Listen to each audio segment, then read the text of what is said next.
Hi everyone, my name is Raquel Bob, and I'm a certified life and mindset coach. Today I wanted to come on this show just to talk about my journey, just to talk about my experiences with my parents, and wanted to be able to not only encourage parents, but any child that may have gone through the things that I may have encountered, and be able to use my advice and my testimony as a way to help them through their own personal journey.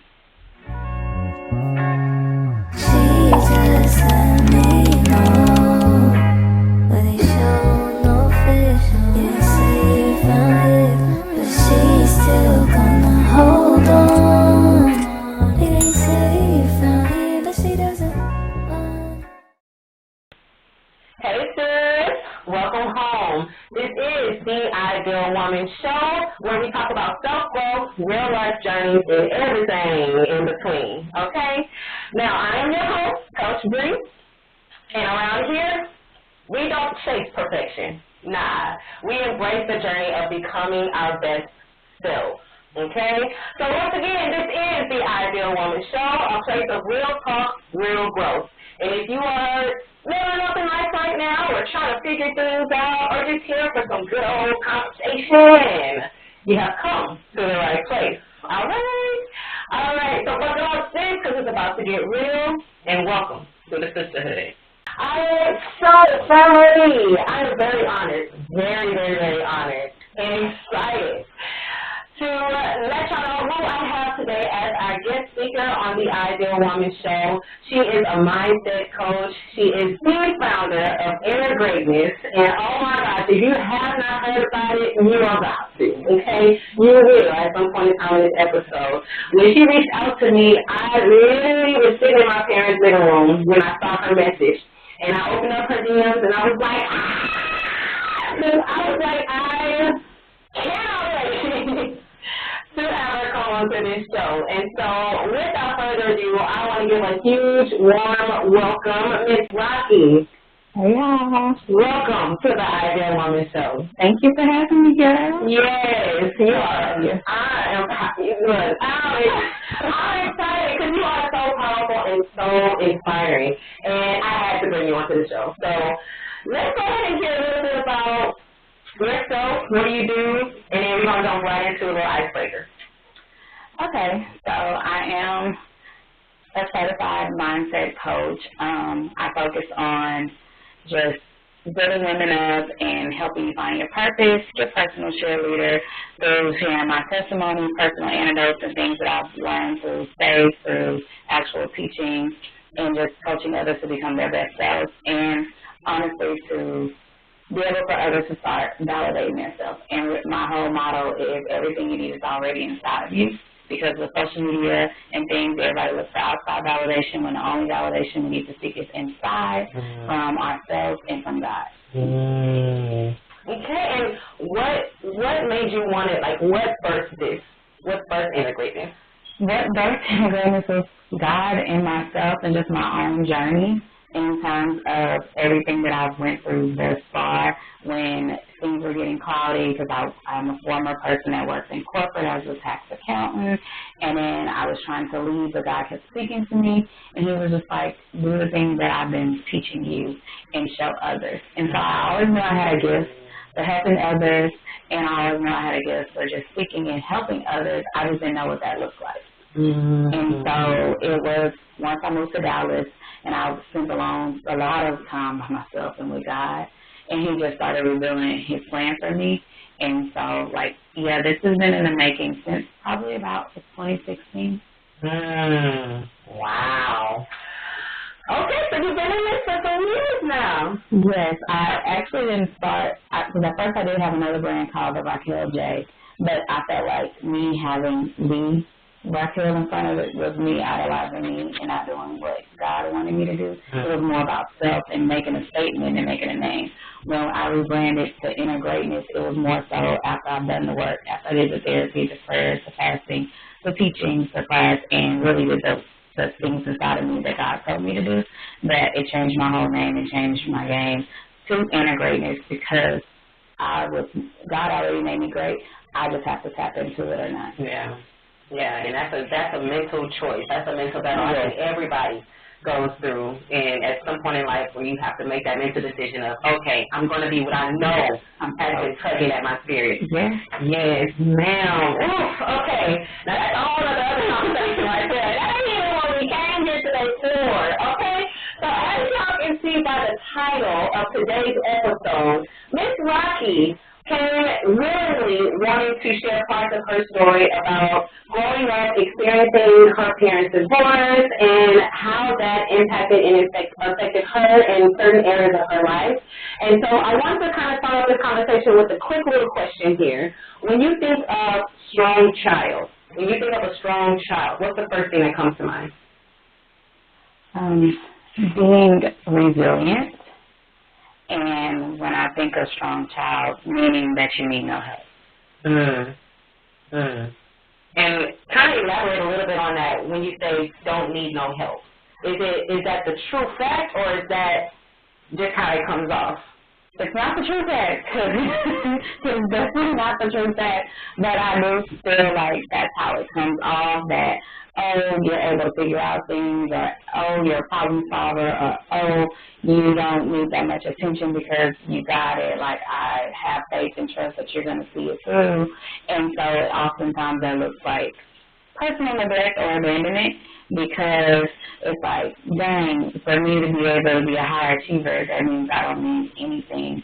Whereas it's like, no, I still need the love, still need the nurturing, still need the care, still even need grace because I don't have it all figured out, even if I can eventually figure it out. And that's really good that you said that. I had a question that's going to go back into that. But how old were you when your parents got divorced? I was 11 years old. 11.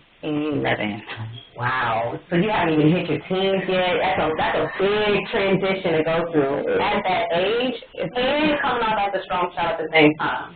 Yes. So how did you channel that at that age? What type of mindset were you in when all of that was taking place and you were kind of getting neglected slowly? At that age, I think I just channeled it as that, you know, it was what the plan was. Because even when my parents were together, I do have an older sibling. We're 5 years apart, and I'm the baby. But even when things would happen, she would come to me, and I'm just like, oh, this is going to be this way, this and this. Like, I took on the big sister role. You know, maybe unknowingly, it's just that if I do know something, it's like I'm going to help you. I'm going to say or do. And so I think once that happened and the seed also the hurt with both my parents, my dad and my mom, and then my sister, it was just like this strength that, you know, God instilled in me that made it be like, okay, well, we're going to figure this out and we're going to do this. But it's always, I tell anybody from a very young age, since the age of like 5 or 6 is when I really knew God. I've been called by Him for a long time and had a personal relationship with Him. So it was honestly my faith in God that helped me at starting from that moment. And at such a young age. And I heard a little bit of what you were saying. I could resonate with it a little bit because you were saying how your sister would come to you and you're the baby. And that's your older sister, so you're really making a home like this, you know? Yeah. But it was the other way around, and so you automatically stepped into that role of security, of, okay, well, I'm that person or that go-to person in the family, or when it comes to siblings, that, you know, I bring the reassurance, I bring the peace, I bring the okay, well, let me embrace you real quick, but we're going to get it together and figure this thing out. And little did you know, were y'all sharing rooms at that time, or were y'all? No, we were sharing rooms at that time, and it was just, you know, it was very different. Like, we definitely shared rooms, and I think that's because we kind of really both wanted to. And so we would share rooms, it was like late at night. She was like, you want that, or you did this, or my sister, even brought up, and even now she's gotten a lot better. She was very timid or a little scary at different things, so I would always just been fearless and be like, girl, it's going to be all right, like, girl, go back to bed, or do something like that. And so it kind of just really, it just kind of started from there. And it wasn't honestly until I became an adult and I went back over my life that I even noticed that's where the actual start was. Not just in terms of family, but it became that way for friends. It became like that in my career. It came back in that in those love relationships. It just became who I was. So you already jumped into my next question. Ma'am, I told y'all she was a powerhouse. Okay. So that's why I get into my next question because I wanted to know how did that, in what ways did that affect you with your parents get a divorce? What were some things that you personally had to, or was affected by? What areas? Stability, peace, and just the love and the nurturing. Because I unknowingly, I mean, we don't know those words at the time, became what society says now, a people pleaser. Because after experiencing the hurt of seeing this marriage that was so beautiful, I mean, I know it wasn't perfect, but it was beautiful. We would travel, we would eat together, we would do all these family things, and then it's just like for one day to come home and it's like, oh, this is no more. Yeah. You know, like I still remember the dates. Like I have vivid memories, and so it's like with that every year, even still to this day. And it's been my parents been divorced now. That was December 1st, 2000. We are in 25. So December 1st this year makes 25 years. And I still know that same exact feeling of how I felt that day when I came home from school. Every year on that day, I have to do something to keep my mind, because my mind just reverts back. I've tried to, you know, like I pray, it used to hurt. Now I can feel celebrated and know that that was the moment that God created me to be who I am right now and all the things.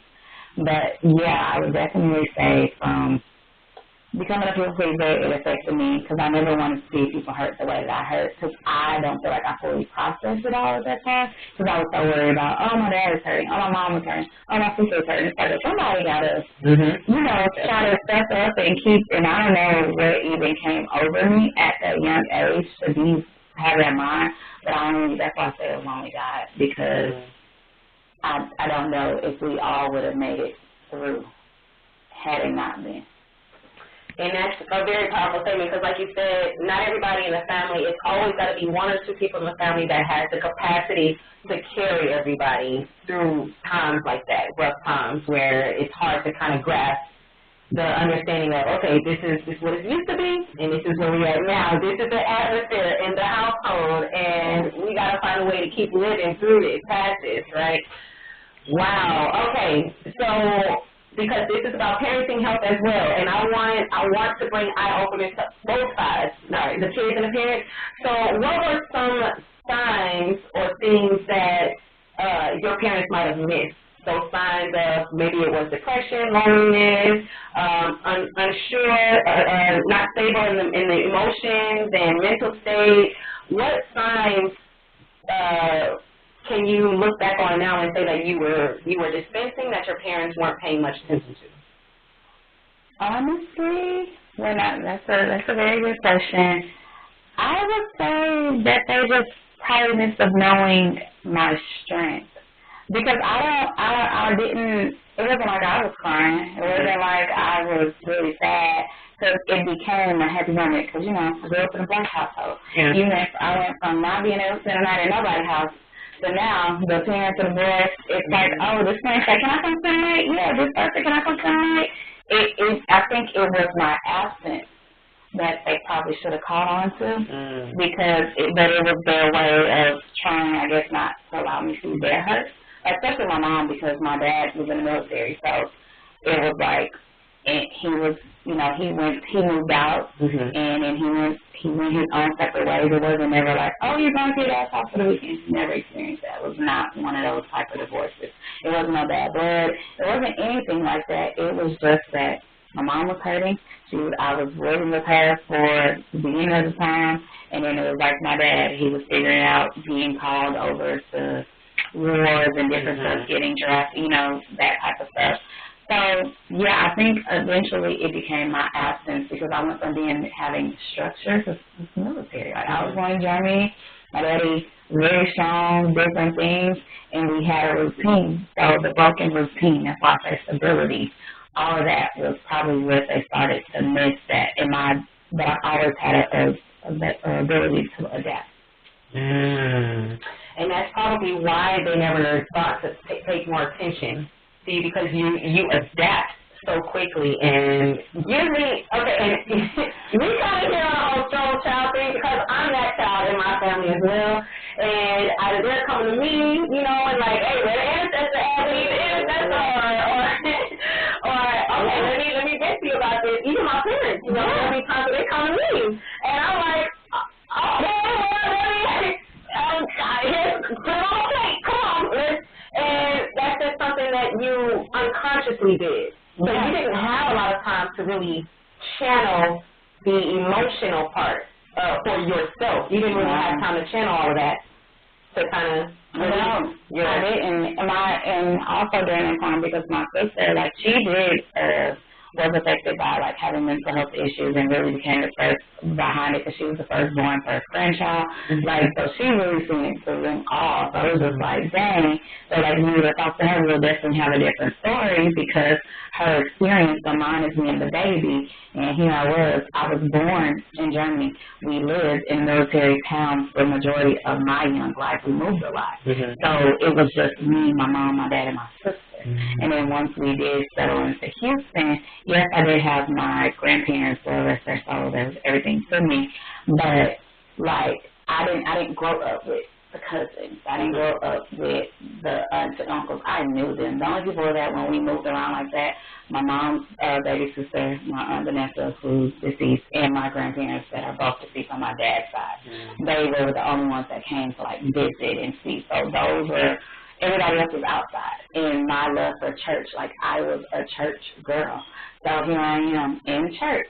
And so all the people that I met at church became my other family. So it was just like, we're bonding off of God. So it's like, oh, okay, so then I go to so-and-so house. I know this person's house. I said, do this. And it just became that. It became me seeking God to not seek the outside world that really also helped with the process, but also helped me not even see that that I was hurting during the process. I love all that you just said, because, yeah, wow. So, let me ask you this. Was there ever a point in time that you voiced this to your parents, like, hey, this is how I've been feeling, this is what I'm struggling with, this is what I'm needing more from you? Did you ever have that type of conversation? Once I got a little bit in my teens, like a little older, I did. Because at first, like I said, for me, I was a kid. I was enjoying, I guess I would say, like, not freedom, because it wasn't like I couldn't do anything, like I had a good life. But it was just like, oh, I'm at this person's house, I'm at this. And so I don't even think that I knew to comprehend that or to be able to say that at that young age. I just, from my standpoint, this was something I dealt with even in therapy. I just would have thought that my parents would have parent me and would have kept some of those things and say, hey, not this weekend, hey, not this. So I don't even think that I was strong enough to comprehend or say that to that capacity to them. And so you never really, it never crossed your mind to just be like, hey, let me. Well, one Sunday I do remember, like, I did have a talk with Mom, because, I mean, also at the crazy part about this, that, you know, I saw her with Sunday at church. Like, you know, so I saw her, and it was never like, come home, do this, and I do remember, like, having, like, attitudes and being in sin, and she'll say that, no, she was trying and different stuff, that she was deep in her own depression. She was deep in her own hurt, that this, you know, that the marriage that she invested her and my dad in, it ended. So I get it. Like, I understood, but it's also like I was still a child. Yeah. I was younger than my sister, and I felt like during that time, it was more so focused on her because she was a little older to understand, to even know how to express those emotions. So that's where the focus was. Okay. And that's what pulled on their attention the most. And so you had to take that back seat. Okay. So now, resurfacing all of that now, if you had an opportunity right now to go back in time to have that conversation with Mom or with Dad or with both of them, what would you have said? Or what would you have told them? I would have told them that I needed them. I would have told them that as strong as I was,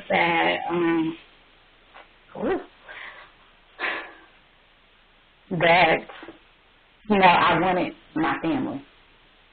That I wanted them to parent me the way that we did before the divorce happened. Mm-hmm. Even if the separation had to happen, it would have been nice to like, because other friends were going through divorces and different stuff or didn't live with their parents, so it would have been nice to be like, what I didn't talk to this weekend, I'm spending time or having a room over here. The stuff you see on TV. Yeah.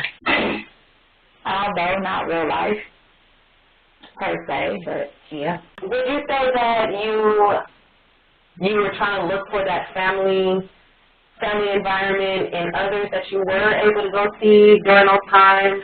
Most definitely. That's why I said I know now where the people who even stand from, because it's like some love is better than any love, and so it's like meet a friend, and I've always had a connection to be able to connect people and actually read people and just see them for who they are and what they need. And so I do feel like some of the things that I went through were trauma bonds, and that because I was going through my own hurt from the divorce at a young age, wanting community, wanting connection, wanting to feel what I used to feel every day when it was us four. Mm-hmm.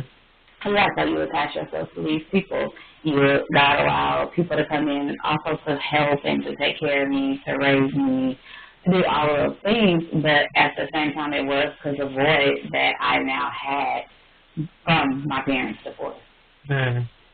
Okay. And so, in what areas now that you are healed from, that it took you a while to kind of open your heart up in? Like, did you ever believe in marriage for yourself? How did relationships go? What were your cycles when it came to relationships? I definitely always believe in marriage. I've always never been a person just because if something didn't work out for somebody else that it wasn't going to work out for me. Now my face was always big in that. And I always believe that whatever I wanted that I could have, and I'm currently living it now. So thank God for that. Hallelujah. But to answer your question, it showed up as abandoning myself. Mm-hmm. Like I became what my parents' divorce became to me. Because when I would see the hurt in other people and I knew how bad that hurt did to me, I didn't want nobody to feel that way. Like, so I felt like God was telling me this was my job to make sure this person's okay, this person's okay. Not knowing that I was supposed to make sure that my cup was full first. Mm-hmm. So I'm pouring and I'm being emptied out and not being re-poured, or that in the moment that if somebody does come along and re-pour, I'm re-pouring out again. So I'm constantly empty. I'm constantly drained. That looks like there's 5 events in one day. I used to pride myself. I'm making it to this, all 5 events, tired and all this on this, and this is it. Mm-hmm. So I'm going from this side of town to the south side to the north side, east, west, just to say that I showed up for those people, because I remember those times when I wanted that for myself. And so I did become that for people in terms of just like relationships with the opposite sex, like with guys and stuff. That showed up in staying in them too long, like thinking that I could fix them, thinking that I can change them, thinking that if I love a little harder like this, it'll do this, thinking if I did this, it'll be like this, thinking if I made more money like this, it'll get this. Like it was just a sense of illusion. And lack of self-love for myself that I have grown because of my love for other people. Like, everything that I needed to give and be to myself, I was starting to give to other people. So that's why your cup was always empty. Yeah. Because you just pouring. So how did you lead up to today? Because now you are a fiance, you're going to be a future wife, future mom. Like, you're actually manifesting everything that your heart's been desiring. But, like, what steps did you have to take to get where you are now? Did you take therapy? What were some of the things that you had to do? One is leaving the toxic environment. Because you cannot heal in the same place that you got sick in. You cannot, right? If you get shot at the corner store, you gotta go to the hospital in order to get, the heal problem. You cannot. Because I tried that thinking that I started the therapy, started the food, and you start setting little boundaries. But then it's like the moment that those boundaries get tested, then you're back at square one. So that's when I realized, okay, the environment has to change. Mm-hmm. And just my mindset has to change. And then definitely therapy, fasting, and God. Like, and I'm a big advocate of journaling. So when I didn't know what to say, I knew I could write it. And when I would write, some days it would be just tears because I didn't even know how to comprehend to God. Because at some point, I'm not even going to lie, as much as I loved God, I was also sad because I felt like, God, why did you allow this to happen to me? I didn't understand then, but I do understand now. And when people used to say that, like, you don't understand, you get over, it's like, baby, I don't understand. Those songs that, you know, you heard your parents say, or you played to and different stuff. It's like, yeah, I was dancing and it felt the way now, but now I can listen to the same songs and there's going to be a different testimony, it's going to be a different vibe. And so, yes, therapy, I've done, like, trauma therapy, I've done, like, the psychoanalysis, I've been in therapy for over a decade plus now. And I change therapists often because once I feel like I've reached a peak, even with therapy and me getting help, I'm like, no, I need to learn something else. So even like just recently when I got engaged last year, my therapist originally, she wasn't married. She wasn't married and knew that she had kids. So it's like, that's what I want. And now I need to change the therapist to have this because now I'm going to have new problems. I'm going to have different things that you may can speak to, but you can't really speak to because you haven't been through it. And then I always made sure with my therapist, besides the mental and the psychological part of it, that they're faith-based. Because my faith in God is what's going to continue to carry me through. Like me and God go together real bad. So I need him in every part of my life. So with therapy, with everything, that was that. And then, it was just faith. Like, I always knew that God was going to come through and show me. But it's just, like, the timing, the waiting. All right, guys, the time is ticking. Okay? Okay, hurry up.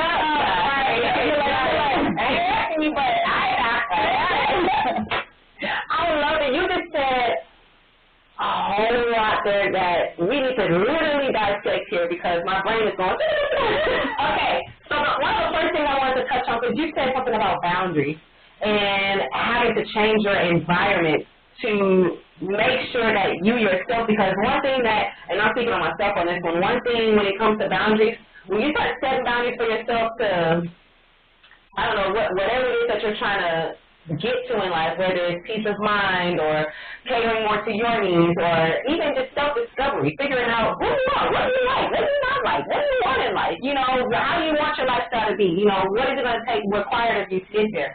When it comes to boundaries, I often, I don't stick to my boundaries, I'll say it like that. I always compromise, you know, the boundaries that I try to set first. So speak a little bit on that for us because you always said a little bit of how you have to change your environment, you know, but how did you keep yourself grounded in, okay, this is my boundaries for myself, and I'm not compromising my boundaries for nobody else anymore? Honestly, for me, it was definitely being in tune with myself. Like, I have a self-awareness like no other. I know how to take accountability. That is like one of my pillars, even in my coaching that I teach. It's about accountability and self-awareness. And when setting my boundaries, I listen to my body. My body, and it's a book, I feel like everybody should read, saying The Body Keeps Score. I'm thinking of the author right now, so I do feel like everybody should read that. But my body, when I'm not in something, I will literally and physically get sick. And I'm not a person that gets sick like that. So anytime that I go back on myself, something will happen. And the people that's close to me now even know this. It's like, okay. But I, too, used to be like you, where it's like, oh, you know, just like how I tell an addict, like, okay, you can't be around alcohol because it may make you relapse. And it's the same thing with your boundaries. Like, you can't go back and just say yes today because you think you're strong enough today because then you will relapse. And so I had to stand strong on them. Was it lonely? Yes. Did it hurt? Yes, because you felt isolated. You felt like people were being mad at you. And, like, part of being a people pleaser when I was one was that I didn't want anybody to be mad at me. I wanted everybody to be like me and stuff like that. But that's where the internal validation from God came from, and just myself knowing who I was and knowing that you and you don't make or break me. Like, if you're supposed to be there, you're going to be there. If you're not, you're not. If you can't respect me, because I was so understanding. Like, for instance, my birthday. If you call me and say, lucky I can't make it, I'm not going to be mad at you. I'm like, okay, well, do what you have to do. We'll get together, you know. But it's been times where I said that, and people are mad or upset. And it's like, how is that so understanding for you when you couldn't give me that thing? But that's also because their level of maturity and then just grace. And so that same grace that I was willing to give people, I had to give to myself.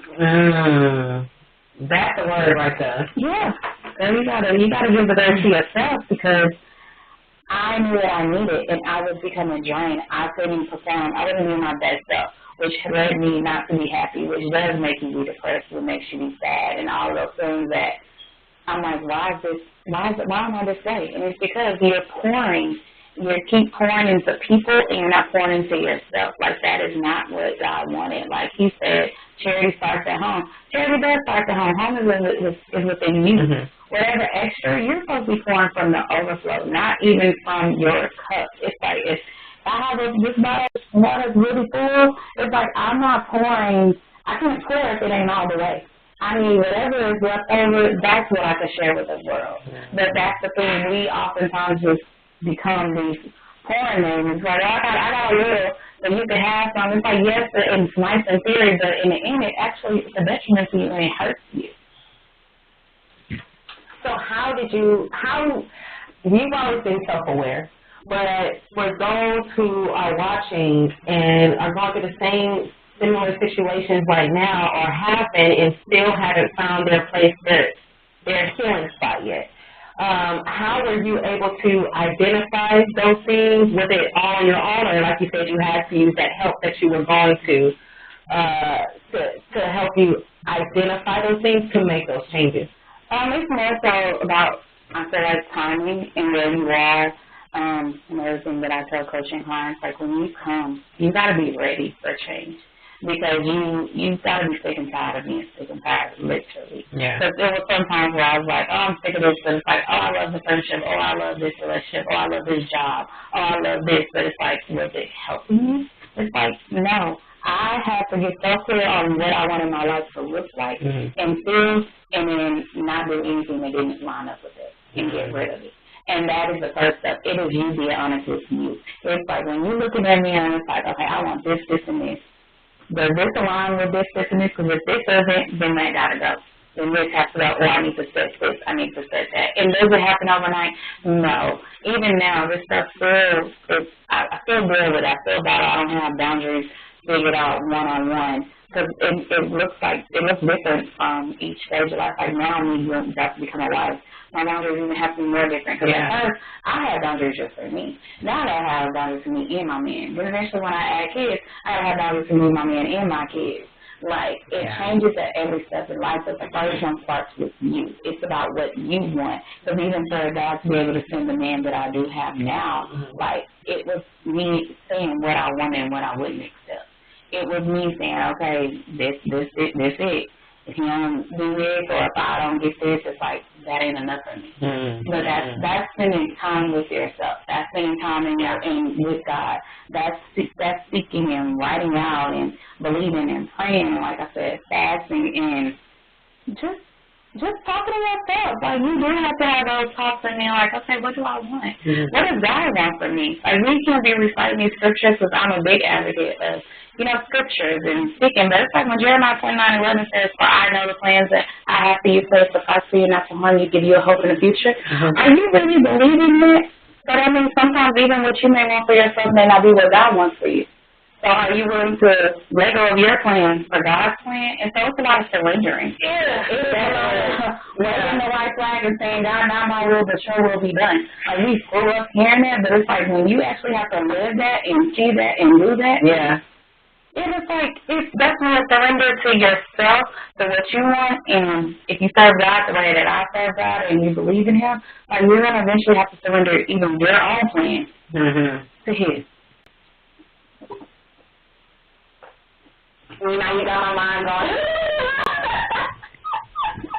And you keep going. Okay, now, yes, and all of the above is true, and I'm glad that you gave them some nuggets that will really, really help them, hopefully, that you were able to really internalize what she just said, because it is just that it starts with yourself, you know, and, you know, for those who do have that big heart, okay, but I want to reach, I want to pour, I want to heal, I want to help, you know, help people in areas that I desire in my life. You first have to make sure that you are good, making sure that your skeletons in your closets have been dealt with, have been faced, and acknowledged, and the changes where needed to be changed have been made. And so I have a few questions that I want to ask you regarding both your parents and then for yourself, for those who also can resonate with being a strong child. So what were some things that your parents can or have changed now that you wish they would have done at that time that you needed it the most? It was communication. I feel like a lot of times can be solved by just communication. And even during those seasons when I would communicate, because I wrote letters, I did it all, because like I said, I've always been a journalist. So when I write the emotions out and I write my prayers, and I'm like, God will sometimes be like, just share it, just do. And when my grandparents were living, especially on my dad's side, I would go over there. I still go to that house to this day. And I would just sit there and I would talk with them, and I'm like, y'all, my daddy done doing this and that, and my big daddy used to tell me, he was like, I don't know why he's doing that. He said, I'm going to get him because he prayed for girls. That's all he wanted. So he better show us. So it was like anything that I did need from my dad when he was away or different stuff, my grandparents was that. But it wasn't until my grandfather died in 2009 and my grandmother March 23rd, 2013. Like I said, I am a date person. So it was like when that August happened, when my grandfather died, I'm like, dang. And then my daddy started coming and being more vocal because it was like, okay, he lost his dad. Then when my grandmother passed, it was the same exact way. We were able to start having those hard questions. So then I was able to ask, why did y'all get a divorce? Why did you do this? Because I think I was then at that point like 20 something. Like I was still young, but it was like now these years have passed. I want to know from your answers. Yeah, I need some answers because I don't want to keep walking around with hurt and baggage that I'm like, did we do something? With me and my sister and the reason or different stuff to find out that it wasn't. And had communication been said, it definitely could have still worked out. But, you know, that's my own parents' journey. But without me just even knowing that part was able to help me. So, like, now I talk to my daddy. Now I text him. Now I'm mom. I see her. We talk. Like, and especially during this season, they really, like, just shown up and been there. And that's been very grateful for me and healing for me because it was like once I met my now fiance, it was like my whole trajectory changed. What would you say to all the parents that are watching now who could be going through the same thing or dealing with some things in their relationship in general? What are some tips or advice you can give to them on how they can cater to all of their children? I would just say check in. Just like you check in a relationship in terms of, you know, what your partner needs or even just the relationship that you have with yourself. Check in with your children. Ask them, I mean, especially if they're able and willing enough to be able to speak and say those things that they need at their age. But even if not, it's like if you have 2 kids, do a date with this one, do a date with that one. Like, you have to be intentional in anything that you do when you want a relationship to work. That starts even, like I said, being intentional with yourself, your partners, your kids, but check in and just ask. It's literally the simple things. I'm not saying that, oh my gosh, you got a baby, you got a baby to meet all of them. That y'all may not even need or want that or desire that. But just to ask simple things like, how is your day going? How are you feeling? Is there anything that you need to talk to me about or different things? It's just that nurturing part. It's just that speaking. It's just that if you feel something out, then only your gut. Trust your intuition and say, okay, my child ain't said that much, you know, or they sleep a little too much, or they eat too much. Just, you know, like, know the signs. Be aware. Don't be just so, I know life can happen. You know, parents have a lot of responsibilities with paying bills, working, trying to survive. Like, it's a lot. Some, especially if you're married or if you're doing it alone, like, it's even more a lot because you got to figure out not just yourself, but them too. But it's just more so just to check in, just be intentional. And just showing that you will do the little things. It don't have to be, it's not about buying things. It's more, at that age, I feel like love languages would be quality time. and just affirming, like knowing if your child is like, I'm proud of you. Like they bring home a coloring where it's like, yeah, put it on the fridge. It's like, I'm proud of you. Oh, this is so cute, even if it's the ugliest thing ever. But it's just like support, and that and that just can go all the way around, just in the world. Like people, everybody's battling something. Nobody's perfect. And then also when you, as a parent, I would say if you are in this stage in your doing, give yourself grace. Nobody has it's no rule book to life. It's no rules to parent. It's no rule book to parent. There's no rules to me being a daughter or under anything else. I'm not going to always get everything right. But when somebody do bring something up to you, then don't say, no, I didn't feel the way it's like that. Don't invalidate their feelings. Yeah. Say, like, yeah, I hear you. I will do better, or try to even understand where they come from before you just announce it all the way. Yeah. And I really love that answer, and I'm going to second in on that with you, Taggin, because I have some tips myself just from what you've been saying, and like I said, you've been having my brain go, so I have some tips myself as well. Definitely, like Rocky said, communicate, parents. Communication and being honest with your kids is key, okay? Right. Communicating and being honest, opening up to them about what, and no, we're not saying that you have to tell them everything, because no, that's not the child's place. They're supposed to be a kid. But in order for kids to grow up and be prepared for the real world, so that they know how to handle situations that they are going to go through that you can't prevent, that neither can they, and don't see coming, being honest with them in times of difficulty when you're going through, like for her parents, it was a divorce, right? But for your parents, it could be loss of a job, financial issues, things that because it's just like a marriage. When you have kids, it's just like a marriage. You can't think about yourself. And whatever decisions you make or issues you go through don't just affect you or your partner, it affects everybody in the household.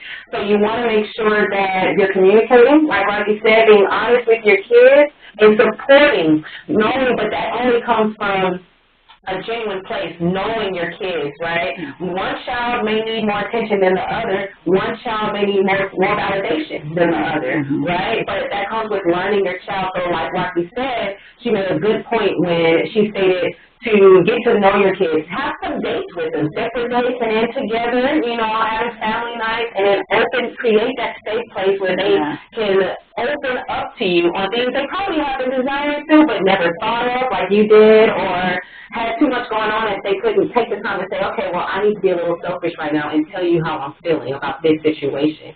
So I think I really agree with that, creating that safe place and start those questions to let your kids know, hey, I'm here for you in whatever way possible, so that when you go out in the real world, you are prepared, you are ready. And that's definitely how I grew up, that you did say be honest, because I feel like a lot of times, especially the areas I grew up in, everything was secret. Everything was none of their business. And I get that it ain't none of my business. So in the child stage, it's like I'm not talking about the hard stuff. But like if like you said, if the food is gonna be running low this week, we can say that. We can make something fun. You can make it a fun thing. If we eat peanut butter stuff over, then we're gonna get some hearts and cut them out. Like we're gonna do things. Our kids will really understand that, especially at that age. I mean, and then even younger, they're just gonna want your time and attention.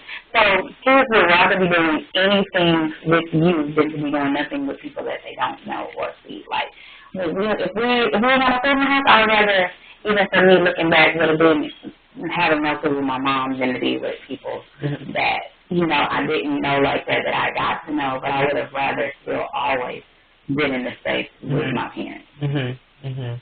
I love that. So, y'all, from Miss Rocky and from myself on those tips for the parents, but now we got two more for the strong kids. Okay, so the first question I want to ask you is, what are some tips and tricks that, or advice that you can give to the people who can resonate with being the strong child in the family? What are some tips you can give to them? Know your limits. Don't keep saying yes when you know you want to say no.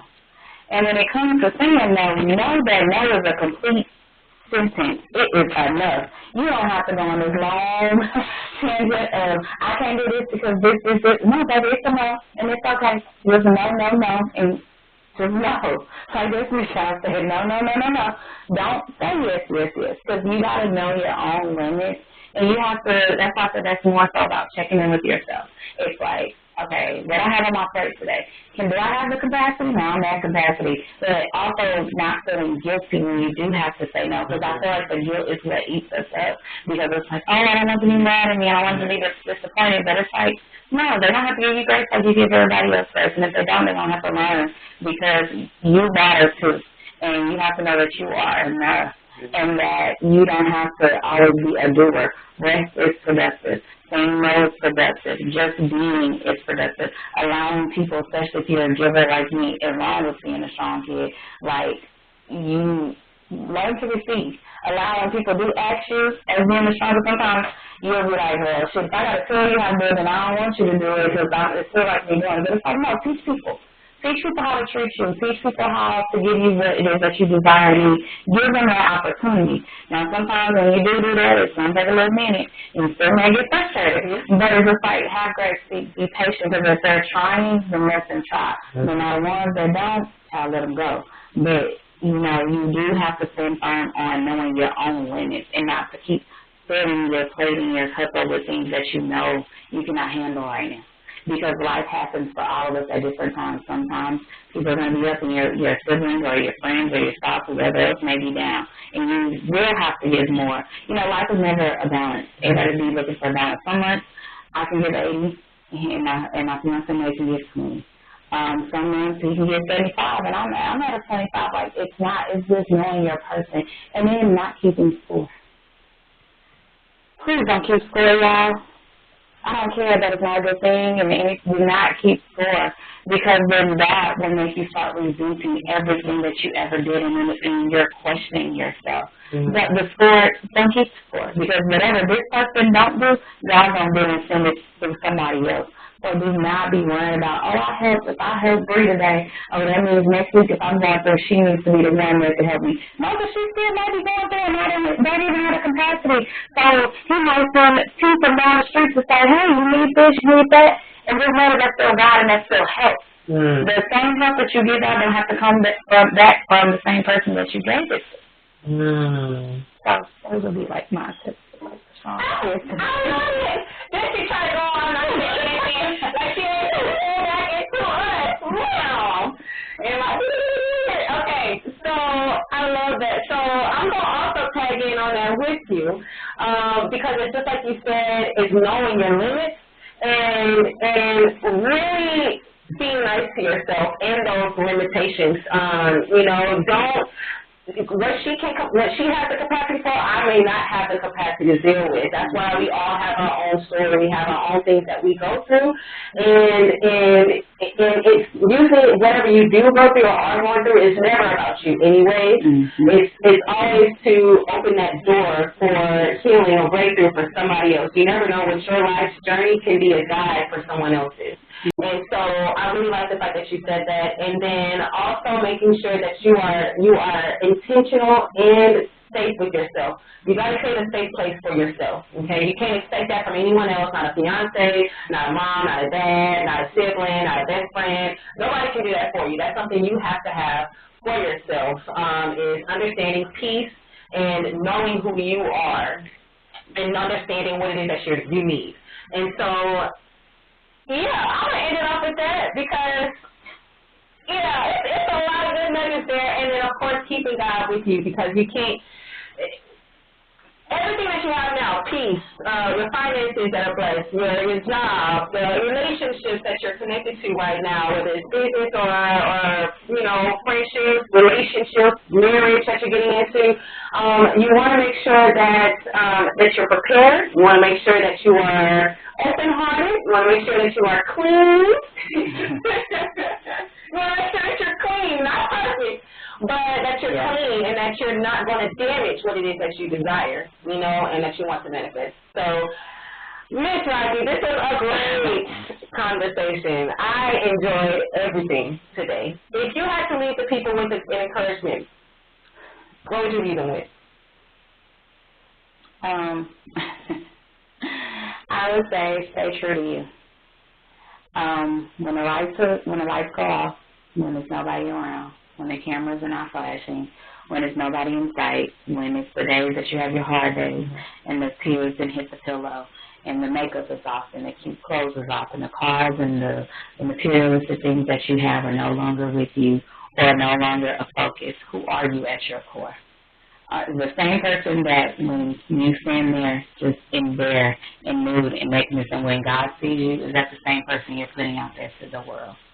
And I say that because oftentimes how we show up in the world is not how we truly show up for ourselves. So it's like, be true to you. Show up in the world how you want people to see you and how you want to be received. Because if you don't, you're battling two people. And you can't battle one, and at any given moment, the one that you really are going to end up showing through, and people will be like, that wasn't you anyway. So just be yourself. And know that whatever you have to offer the world, whatever you have to give, your capacity, your love levels, how you give, it's enough. Because that's what God created you to be.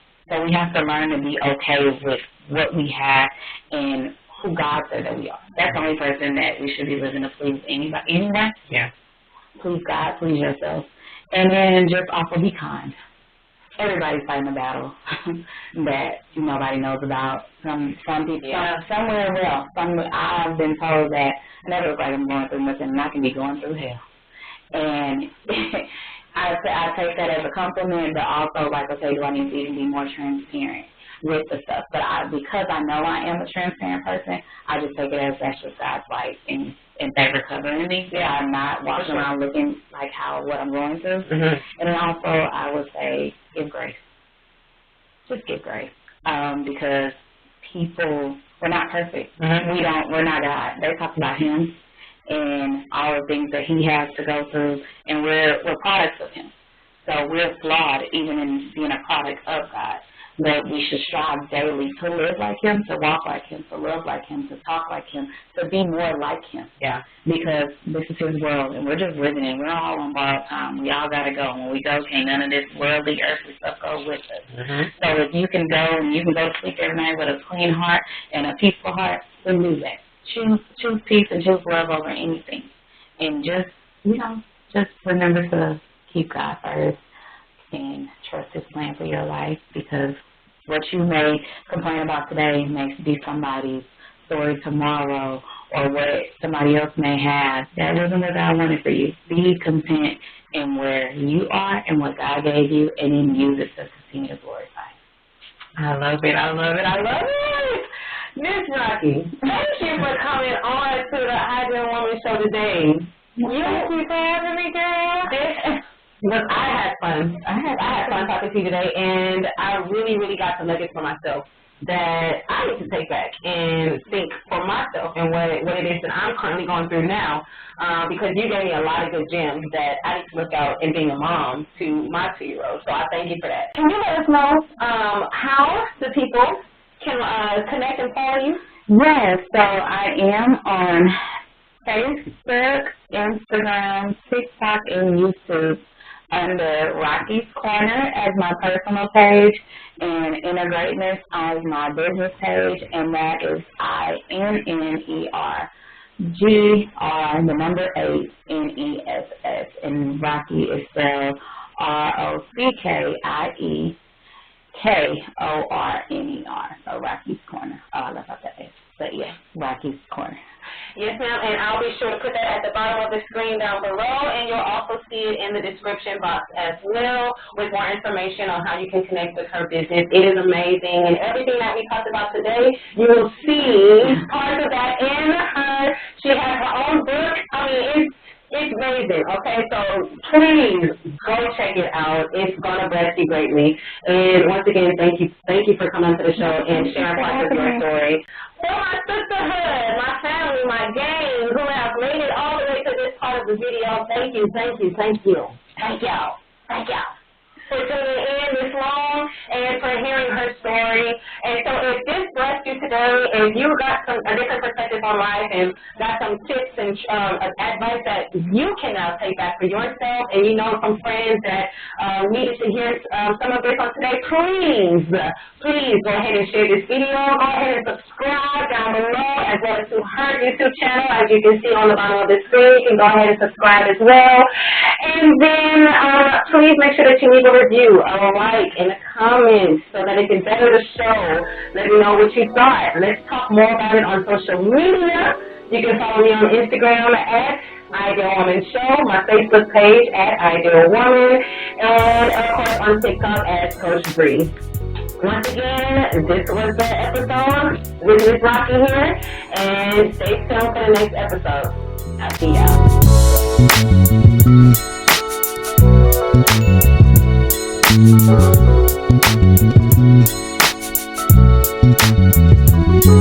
y'all.